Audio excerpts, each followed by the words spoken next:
balat, ito ay nagmumula sa iyo.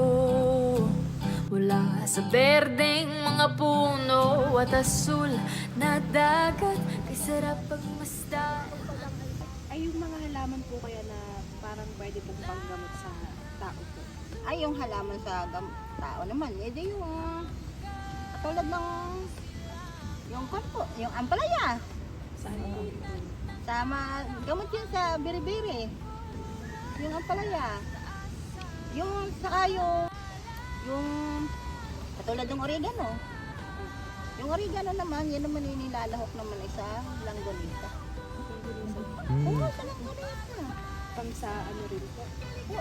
Yung langgonita, edi siyempre, nilalahok natin yan sa pagkain. Pero yun naman naigamot naman sa ubot sipon.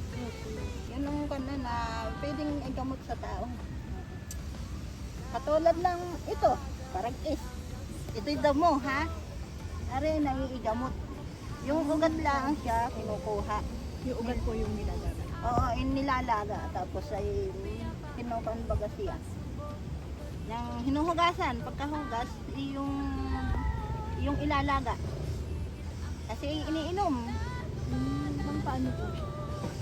Ang alam ko nila yung gamot sa mga may mga sakit sa baga. Saka yun, yung bagang sili. Yung sili bagang labuyo kung tawagin. Yun iniinom, ginagawang kapsul. Oo. Ginagawa ng kapsul ng mga taong matatanda. Nakikita ko sila, napitas na sili. Iniinom. Hindi nilang inom kaya, pero inom. Talaga, oo. Di natutunaw din naman niya sa loob naman natin. Kali, kali, kalikasan. Kali, kali, kalikasan. Kali, kali, kalikasan. Kaya pala. Sisigawan ko yun. Mahirap mong iusap.